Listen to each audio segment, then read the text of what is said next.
The film Nuremberg has sparked considerable excitement and conversation following its premiere at the Toronto International Film Festival, TIFF, where it received an impressively long-standing ovation, quite rare for this festival. This Sony Pictures Classics release has captivated audiences, and the film's director James Vanderbilt, along with the talented cast, recently joined Deadline's TIFF studio to share insights about bringing this intense real-life story to the screen. Adapted from Jack L. High's compelling book, The Nazi and the Psychiatrist, the movie centers on Rami Malek's portrayal of U.S. Army psychiatrist Lieutenant Colonel Douglas Kelly. Kelly is tasked with the daunting job of assessing Hermann Goering, the notorious second-in-command of the Nazi regime, played by Russell Crowe. Before the historic Nuremberg trials convened after World War II, at the heart of the film is Kelly's struggle to understand whether Goering embodies pure evil, while also contending with the latter's manipulative and narcissistic personality. This psychological battle forms the emotional core of the narrative. Director Vanderbilt shed light on the creative choices behind capturing the tense, suffocating atmosphere of the meetings between Kelly and Goering. He explained that though the infamous interrogation scenes were shot on a meticulously built set perfectly to scale, both he and cinematographer Dariusz Wolski consciously decided not to pull the walls apart for prettier shots. Instead, they intentionally kept the camera angles tight and claustrophobic. Vanderbilt said, "It might not be the most visually polished setup, but you truly feel the confinement and pressure in those scenes." This approach helps viewers experience the emotional intensity and heaviness of these confrontations firsthand. Reflecting on his role, Malek shared his enthusiasm for the project. "I dove into James' fascinating script, which was a page-turner from the start. Those are the kinds of scripts I'm naturally drawn to, and reading Jack L. High's original book gave me rich background and perspective. Having a solid historical foundation to return to was invaluable." Another noteworthy point Malek highlighted is the timing of the film's release, coinciding with the 80th anniversary of the Nuremberg trials as well as the 50th anniversary of TIFF itself. A striking and meaningful alignment. Michael Shannon takes on the role of U.S. Supreme Court Justice Robert H. Jackson, the determined leader responsible for assembling the International Tribunal to prosecute the Nazi war criminals. Shannon admitted with a touch of humor, "I wouldn't have thought I'd be cast as a Supreme Court justice." But he soon embraced the complexity of Jackson's character, noting Vanderbilt's reminder that Jackson was largely self-taught, an autodidact who never attended law school.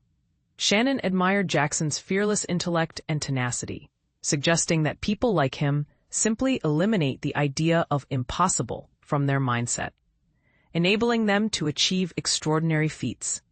British actor Richard E. Grant brought to life Sir David Maxwell Fyfe, one of the chief prosecutors representing the United Kingdom. Grant praised both the script and modern technology for his immersion into the role. "Thanks to the script and the wonders of YouTube, I watched full recordings of the real Nuremberg trial. Seeing the authentic person in the original courtroom added profound depth to my performance."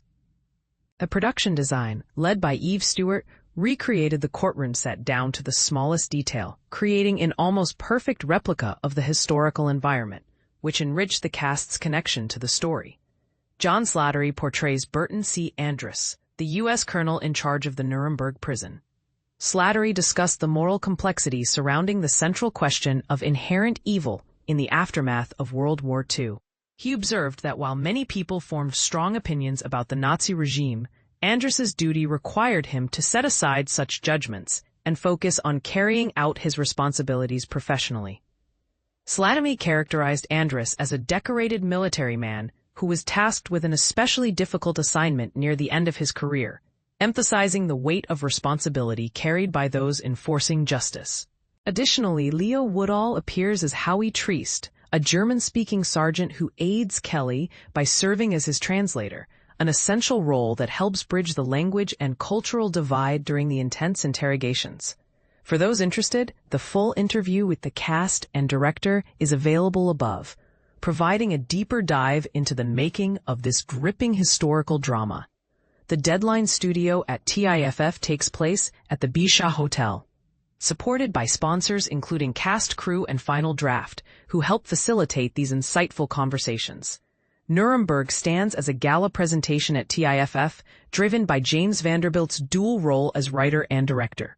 The film features powerhouse performances from Oscar winners Russell Crowe and Rami Malek, dramatizing the monumental events that brought the highest-ranking Nazi officials to account following World War II.